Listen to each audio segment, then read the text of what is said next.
नमस्कार मित्रांनो, कोण होतीस तू आणि काय झालीस तू या मालिकेच्या आजच्या जबरदस्त पहिल्या भागामध्ये कावेरी मात्र काही गावातील मुलींना आता जेथे स्त्री शक्ती कशी घडली, कोणत्या मातीत आपण जन्माला आलो असं आता काठीचा एक लपंडाव डाव खेळत आता त्यांना अगदी तयार करत असते। आणि हे बघा, आता जे काही आता भालेफेकचा खेळ असतो तर मुलींनो हे बघा, आपण फक्त चुलीवरचं एक लाकूडच हातात घ्यायचं नाही, तर वेळ पडल्यावर हातात लाठी काठी सुद्धा घेता आली पाहिजे। असे एक धमाकेदार एंट्री आता कावेरीची दाखवली जाते। आणि तेवढ्यात कावेरीचे जे काही बाबा आहे तर तिला आता आवाज देतात। आणि आता जो काही आता ह्या मायलेकींचा जो वावर आहे तर कोकणामध्ये तो दाखवलेला असतो। जी काही कोकणातील भाषा आहे तर ती आता ह्या कावेरी आणि तिच्या वडिलांमध्ये असते। ए माय, अगं ए बाई, अगं तुझ्यासाठी मी घावन केलं आणि तू खाऊन घे पटकन। तेव्हा आता कावेरी आवाज देते की हो बाबा, आले मी पटकन। तेव्हा आता कावेरी फक्त आले आले करत असते तर बाबा म्हणतात की अगं तुझ्यासाठी दुसऱ्यांदा मी घावणं केलंस आणि तू येते की नाही की तुझ्या आईला मी तुझं नाव सांगू। तेव्हा ज्या काही मुली असतात तर त्यांना खूप हसायला येतं। तेव्हा आता कावेरी म्हणते की बाबा हो हो येते येते।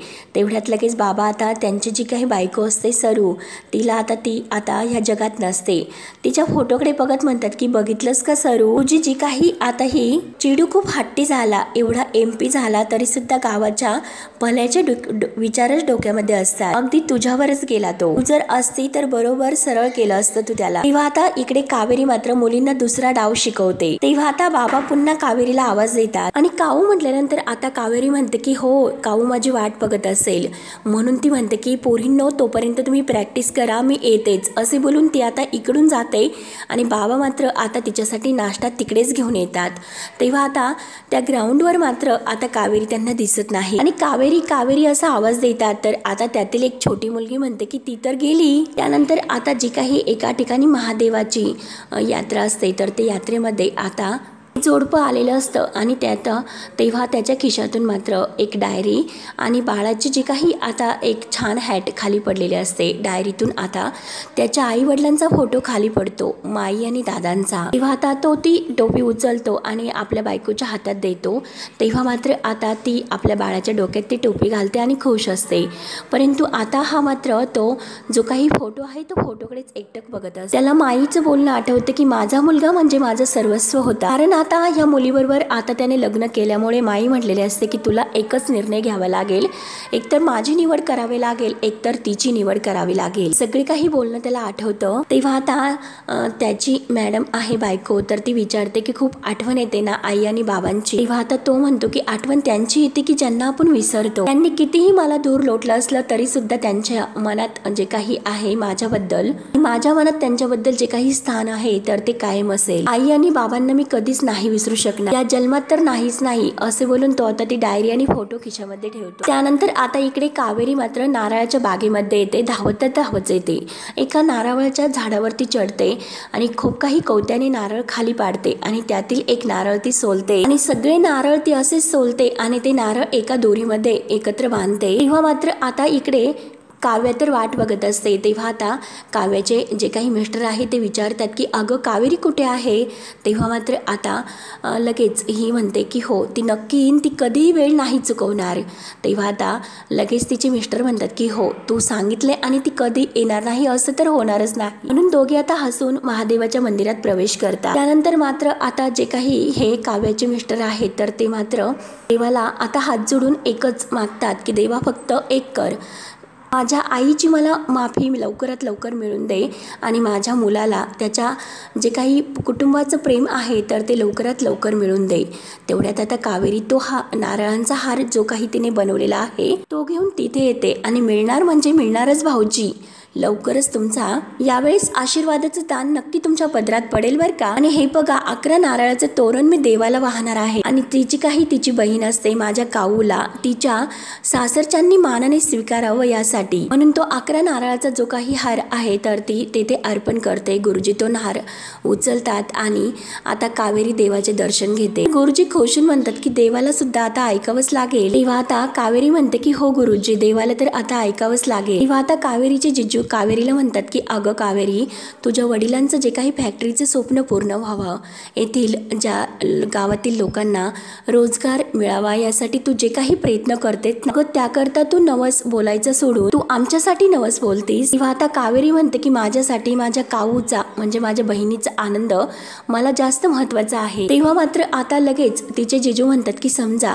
काऊ आणि तुझे स्वप्न यामध्ये जर एकाची निवड करायची तुला वेळ जर आली तर। तेव्हा आता कावेरी म्हणते की माझी पहिली निवड माझी काऊच असेल। तेव्हा आता जिजूंना खूप हसू येतं, तर कावेरी आणि काऊ एकमेकींच्या मिठीत येतात। तेव्हा मात्र आता गुरुजी त्यांना प्रसाद देण्यासाठी येतात आणि त्या दोघांना देतात।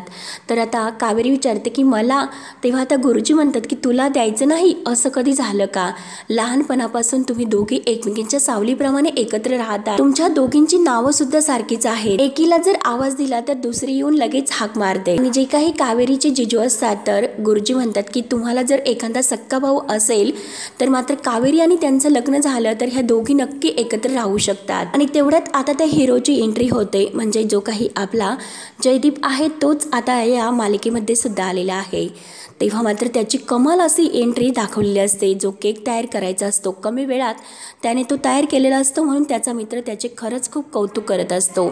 आणि तू खरंच इतका जे काही करतो ते कमाल करतो, जी मुलगी तुझ्याबरोबर लग्न करेल ना ती खरंच खूप लकी असेल। तर इकडे आता कावेरी गुरुजींना म्हणते की आयडिया तर एकदम सुपर आहे, अगोदर माझ्या काऊच्या इच्छा पूर्ण होऊन द्या मग माझ्या लग्नाचं बघूयात। हो की नाही रे चिकू, म्हणून ती चिकूला हातात घेते आणि बाजूला जाते। तोपर्यंत आता काऊ देवाचं दर्शन घेते। तेवढ्यात मात्र यात्रेमध्ये आता एक जो गुंड असतो तर गुंड मात्र आता एका बाईला छेडत असतो, अख्ख्या गावात मी फक्त मला घाबरतात आणि तू सांगतेस की माझं व्याज देते की काय। अख्ख्या गावामध्ये यात्रेमध्ये तो मात्र आता ह्या बाईला त्रास देत असतो। आणि तेवढ्यात मात्र कावेरीची एंट्री धमाकेदार तेथे होते आणि एक जोराचा जो काही लाकूड आहे तर त्या गुंडाच्या हातावरती फेकून मारते।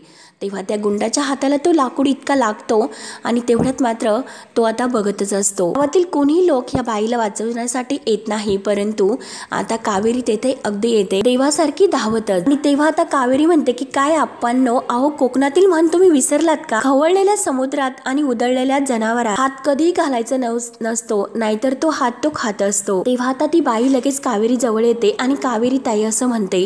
तेव्हा तो गुंड म्हणतो की तुझा काय संबंध ग, तू कशाला मध्ये येतेस? तेव्हा आता कावेरी न घाबरता म्हणते की अन्याय होताना दिसतोय म्हणून बोलते, आणि मला माहिती आहे की हिच्या नवऱ्याने मात्र 6 महिन्याच्या वायद्यावर तुझ्याकडून पैसे घेतलेले आहेत, परंतु दिलेली मुदत मात्र अजून संपलेली नाही, तरी सुद्धा तू पैसे मागतोस। बरं मागतोयस तर नीट पैसे माग, कुठल्याही बाईकडे अगदी वाईट नजरेने बघण्याचा अधिकार तुला कोणी दिला रे? त्यामुळे चल बऱ्या बोलण्याने हिची माफी माग। तेव्हा आता तो गुंड आणि त्याचे जे काही सहकारी असतात तर ते मोठ्याने हसायला सुरुवात करतात। तेव्हा तो गुंड म्हणतो की घाबरलो, जरा वेळासाठी घाबरलो आणि हे पग मी माफी नाही मागत, काय करायचे आहे तुला, काय करशील? तेवढ्यात एक मुलगी तेथे धावतच येते आणि काका ऐका ना कावेरी ताईचं, असं प्रेमाने म्हणते। तेव्हा तो लगेच आता त्या मुलीला ढकलून देतो आणि ती खाली पडते। कावेरी धावतच जाते, परी परी तू बरी आहेस ना, आणि काऊ ॲम्ब्युलन्स बोलव। तेव्हा आता हा गुंड मोठ्याने हसतो, एवढंच त्या पोरीला लागले आणि आता तिला लगेच ॲम्ब्युलन्स बोलवायची का? तेव्हा आता कावेरी न घाबरता उठते, ॲम्ब्युलन्स तिच्यासाठी नाही तर तुमच्यासाठी असं म्हणते। येताने 2 पायावर नाचत आला, मग आता झोपून जायचं सगळ्यांनी। तेव्हा तो गुंड हसायला सुरुवात करतो, आत्ताची एवढीशी पोर तू आणि मला धमकावते का? आणि बाईच्या जातीने बाईसारखं राहायचं असं तो कावेरीला आता धमकावतो, आणि बाईच्या हातात बांगड्या शोभून दिसतात असं म्हणून तो खूप हसतो। तेवढ्यात कावेरी लगेच आता आपली ओढणी कमरेला बांधते, तर जिजू म्हणतात की कावेरी थांब, तू असं काही करणार नाहीस। अगं काऊ तू समजाव ना तिला, थांबव ना तिला।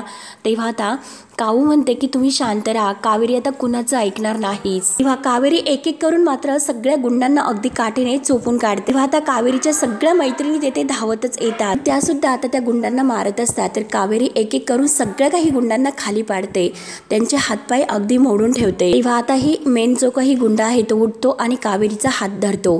तेव्हा मात्र त्याचे जे काही सहकारी आहे तर ते सुद्धा धावत येतात आणि कावेरीची जी काही हातात काठी आहे ते धरून ठेवतात। कावेरीला एकटीला काही झेपत नाही तर तिच्या मैत्रिणी तिला धावतच येऊन मदत करतात, आणि आता कावेरी जोरात ओरडते की की भवानी माते की. तेव्हा आता सर्व मुली आता त्या काठीला रोखत मात्र जय असं म्हणतात. जय भवानी असं करत मात्र त्या सगळ्या गुंडांना खाली पाडतात. जिजू आणि काव्य तर पाहतच असते. काव्यला तर खूप हसू येतं. जिजू तर आश्चर्यचकितच होता. तेव्हा आता ते गुंड अगदी घाबरतच पळून जातात. तेव्हा आता जे काही गुंड धावतच पळून जातात तर अख्ख्या गावामध्ये कावेरीचा आणि त्या मुलींचा अगदी जय जयकार होतो. सर्वजण टाळ्या वाजवतात. आता ज्या बाईला त्रास देत असतात तर ती बाई धावतच कावेरी जवळ येते आणि कावेरीला हात जोडून म्हणते की खरंच तू माझी लाज राखलीस ग आणि खरंच तुझी खूप मदत झाली, खूप उपकार झाले. तेव्हा आता कावेरी म्हणते की ताई अहो यात उपकार कसले. एक बाई अडचणीत असताना दुसऱ्या बाईने मदतीसाठी पुढे येणं ही प्रत्येकीची जबाबदारी असते. तेव्हा आता कावेरी परीला म्हणते की हो बाळा तू सुद्धा उद्या लाठीकाठी शिकायला ये बर का. आणि आता कावेरी त्या ताईला म्हणते की तुम्ही दादांना सांगा येत्या 6 महिन्यात आपल्या सगळ्यांची फॅक्टरी उभी राहणार आहे. त्यामुळे कामासाठी कुणाला गावाच्या बाहेर जाण्याची गरज नाही पडणार आणि कुणाकडून कर्ज सुद्धा घेण्याची गरज नाही पडणार. आणि तेवढ्यात आता सर्वजण कावेरीवर टाळ्या वाजवत असतात. परंतु जो काही आता गावातला हा मोठा सावकार आहे तर तो टाळ्या वाजवतच येतो आणि रागाने कावेरीकडे बघत असतो आणि कावेरीला म्हणतो की खिशात नाही दमडू आणि मोठ्या मोठ्या बाता मारते की काय. तेव्हा कावेरी न घाबरता पुढे येते आणि म्हणते की काका MBA करून शहरात न जाता या गावात मी यासाठी थांबले की माझ्या बाबांचं स्वप्न पूर्ण व्हावा यासाठी आणि ते स्वप्न मी पूर्ण करणार आहेस. तेव्हा आता ते काका म्हणतात की अगं कसं आहे की गावातील लोकांना जे काही तू स्वप्न दाखवते ती स्वप्न तुझ्या बापाने आणि भावाने सुद्धा दाखवलीच होती. परंतु काय झालं शेवटी त्यावर पाणीच फिरले ना. तेव्हा आता कावेरी म्हणते की यावेळेस मात्र तसे नाही होणार. या गावातील लोकांना येथेच जॉब मिळणार कारण ती फॅक्टरी येथे उभीच राहणार. यावेळेस पहिल्यासारखं होणार नाही. हवं तर तुम्ही बॉन्ड पेपरवर लिहून घ्या. आता हा जो काही सेट असतो तो म्हणतो की अगं कावेरी मोठमोठ्या गोष्टी ह्या सोड ग. बरं ठीक आहे या गावची लोक जी कामं करता बाहेर गावी गेलेले आहेत त्यातील फक्त 10 लोकांना तू उद्याच्या महाआरतीसाठी एकत्र बोलावून दाखव. ते तुला जमलं तर खरंच तुला मी मानलंच. तेव्हा आता कावेरी म्हणते की ठीक आहे उद्याची महाआरती आहे तर ते सर्व गावकरी एकत्र येऊनच करतील आणि जे लोक कामासाठी बाहेर गावी गेलेले आहेत ते लोक सुद्धा या आरतीला सहभागी असतील हा शब्द मी तुम्हाला देते. तेव्हा आता सर्वजण टाळ्या वाजवतात परंतु काऊ आणि जिजू या दोघांना टेन्शन येते नक्की आता कावेरी हे कसं करेल. तेव्हा मात्र आता हे जो काही मोठा सेट असतो तर त्याला तर त्या सावकाराला खूप असं टेन्शन येते. रागाने तो कावेरीकडे बघत असतो. त्यानंतर आता पुण्याच्या शहराकडे आता जे काही आता ह्या जिजूंचं शहर असतं तर तेथे मात्र आता या घराची एंट्री दाखवली जाते. जी काही यमुना असते तर ती मोबाईलमध्ये मस्त सेल्फी काढत असते. तर आता काकू आहे तर तिला आवाज देतात अगं जर पूजेची तयारी झाली नाही तर माई माझ्यावर रागवतील. तेव्हा मात्र आता यमुना म्हणते की अगं यमुना नाही तर यामी. तेव्हा काकू म्हणते की काय बोलतेस काय यामी घरातील काम कोण करणार येथे तू सेल्फी काढत बसलीस. तेव्हा यमुना म्हणते की काकू ही सगळी काम घरातील सुनांनी करायची असतात लेकींनी नाही त्यामुळे तुझी सून आणि तू बघून घ्या काय करायचे ते. तेव्हा आता काकू म्हणते की हे सगळं काही आहे तर ते तू वहिनींसमोर बोलून दाखव आणि त्या बघ आल्यात म्हणून ती यमुनाला घाबरवते. यमुना घाबरतच म्हणते की काय मामी. तेवढ्यात मात्र काकू तर खूप जोरात हसते. तेवढ्यात काकू ही धावतच तेथे देवघरात येते तर विद्या ही निरंजनीमध्ये तेल ओतत असते. काकूचा आवाज ऐकून तिचा हात थरथर कापतो आणि जे काही तेल ओतत असते तर ते तेल खाली सांडते. तेव्हा मात्र आता जी काकू असते तर ती विद्यावर खूप ओरडते अगं काय काय काम करतेस तू लक्ष कुठे असतं. विद्या तुला एक काम सुद्धा धड जमत नाही ग. हेच शिकवलं का तुझ्या माहेरच्यांनी कुठून आणलं कुणास ठाऊक असे बोलून काता ही काकू जोरात बाहेर निघून जाते रागाच्या तोऱ्यात. तेव्हा मात्र जो काही विद्याचे मिस्टर असतात तर ते हळूच केळीच्या पानामागून येतात आणि विद्याला म्हणतात की आज तू खूप छान सुंदर दिसते आणि तो तिला स्माइल करण्यासाठी खुणावतो. तेव्हा आता विद्या खुश होऊन स्माइल करते आणि तेवढ्यात काकू जोरात आवाज देते की विद्या तुळशीपत्र मोजून झालीस का. तेवढ्यात विद्या टणकन उडते आणि थरथर कापत तिच्या हातातील जी काही ओघळ आहे ती खाली पडते आणि जो कलश ठेवलेला आहे त्यावर स्वस्तिक काढायला मात्र विसरू नको. तेव्हा मात्र आता विद्या जोरात ओरडते की हो हो सासूबाई सगळं काही करते. तेवढ्यात आता जो काही पार्थ आणि ती छोटी मुलगी आहे एकमेकांशी बोलत असतात तर ती मुलगी म्हणते की मला खरंच एक खूप मोठं होऊन आता लॉयर बनायचं आहे. ते बघून आता विद्या खूप खुश होऊन त्यांच्याजवळ येत असते.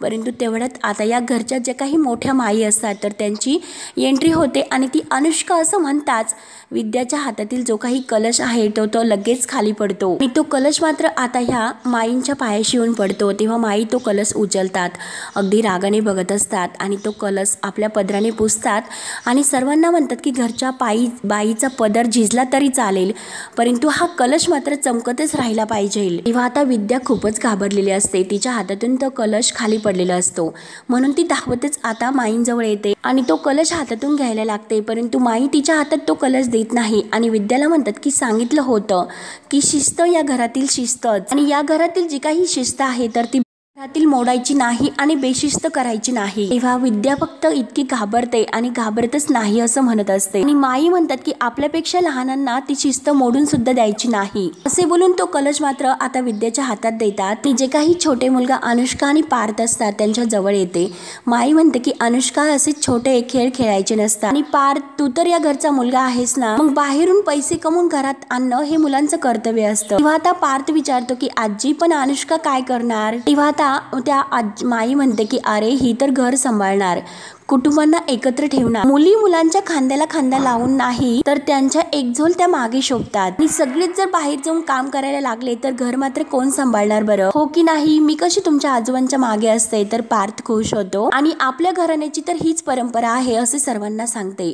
विद्याला मात्र माईंचा राग येत असतो आणि यामीला सुद्धा म्हणजे यमुनाला मुलींनी बाहेर जाऊन कोणतंही काम करायचं नाही असा हा माईंचा हट्ट असतो, परंतु यमुनाला ते काही बघवत नाही, तर काकू मात्र यमुनाकडे बघून हसते आणि आता जी काही काकू असते तर माई तिला म्हणते की पौर्णिमा कळले ना तुला, आणि विद्याला म्हणते की हे बघ विद्या यापुढे असं काही घडणार नाही, याची काळजी तू घेशील। तेव्हा विद्या फक्त मान डोलावते। जो काही आपले फॅमिली फोटो आहे त्या फोटोकडे आता ही माई बघत असते आणि त्या फोटोंजवळ येते। तेव्हा मात्र आता जो काही एक फोटो वेगळा असतो तर त्या फोटोवरून हात फिरवत आता माई म्हणते की घरातील स्त्री जर बाहेर पडली तर खूप मोठं वादळ येतं आणि हे घर उद्ध्वस्त व्हायला वेळ लागत नाही। ते वादळ मी जवळून बघितलेलं आहे, म्हणजे अशी काहीतरी एक भयानक घटना या घरामध्ये घडलेली असते। वादळ मी बघितलं आणि अनुभवलं सुद्धा, एक आनंदी घर सुद्धा उद्ध्वस्त होणार, त्यामुळे आता मला पुन्हा परीक्षा घ्यायची नाही। जी गोष्ट मला माझ्या सासूने समजावून सांगितली आणि त्याच गोष्टी मी माझ्या घरच्या सुनांना सुद्धा शिकवल्या, आणि जी काही छोटी मुलगी अनुष्का असते तिला म्हणते की हो तीच गोष्ट मी तुला सुद्धा शिकवणार। हे बघ अनुष्का, शिक्षणाने तुम्ही हुशार होतात, जबाबदार होतात, तुमची जबाबदारी घर सांभाळणं असते, त्यासाठी हे हवं असतं, म्हणून एक छोटीशी खेळण्यातील एक शेगडी आणि जे काही सामान आहे तर ते अनुष्काला ती खेळायला देते। कळलं ना तुला हे सर्व? तेव्हा आता जी विद्या असते तर तिला खूप राग येत असतो, ती चेहरा आता लगेच वेगळा करते, तिच्या आईवडिलांना काही हे बघवत नसतं आणि यमुनाला सुद्धा खूप राग येत असतो। तेव्हा आता माई ह्या अनुष्काला म्हणतात की मी तुला जसे सांगेल तसेच तू वागायचं, आणि चला चला पार्थला आणि अनुष्काला म्हणते की बघताय काय, खेळायचं ना बाहेर जाऊन, म्हणून माई मात्र आता त्या अनुष्का आणि पार्थला खेळायला पाठवतात। तर विद्या मात्र आता आपल्या मिस्टरांना म्हणते की पाहिलेत का की त्या जुन्या विचारांची बाई आहे, यासाठी आमच्या विदर्भात एक अशी म्हण आहे, बडा घर आणि पोकळ वासा, वारा जाईन की भसा भसा, त्यातील हा घराणा आहे। आजकालच्या बायका चंद्रावर जातात आणि यांचं काय चाललं बघितलंस का? या बाईला आवडत नसेल परंतु माझ्या पोरीने काय करायचं हे मी ठरवणार, कारण मी नागपूरची तरी आहे तरी, असे मात्र आता विद्या म्हणत असते। तर काकू धावतच आता प्रेरणा असते ही काकू, तर विद्याजवळ धावत येते आणि विद्याचा हात धरून म्हणते की विद्या, प्रेरणा म्हणते की विद्या लेकीला व्यवस्थित समजाव, माईंना हे सर्व आवडत नाही तुला माहिती आहे ना। तेव्हा आता विद्या खूप घाबरते आणि हो असं म्हणून फक्त मान डोलावते। तेव्हा या घरात फक्त माईंचं चालत असतं, माईंच्या शब्दापुढे कुणाचं काही आता एक पान सुद्धा हलत नसते। सर्वजण माईंना इतक्या घाबरतात आणि आता विद्या सुद्धा तशीच घाबरते आणि म्हणते की हो अनुष्काला मी कुठेही बाहेर शिकायला नाही जाऊन देणार, परंतु आता मात्र विद्या काही थोडीशी घाबरत नाही। विद्या म्हणते की माझी हिंमत होत नाही, परंतु एक दिवस असा येईल की नक्की कोणीतरी या घरामध्ये असं येईल जी असेल ती यांना उत्तर देईल म्हणून। तेव्हा मात्र आता कावेरीची एंट्री मात्र आता जो काही या घरातील मुलगा आहे छोटा, तिच्या जेजूचा भाऊ, तर त्यांच्या घरात होणार असते आणि कावेरी मात्र आता माईंच्या आवाजाला अशी आवाज चढून बोलून सर्व काही या घरातील नियम ती बदलणार असते।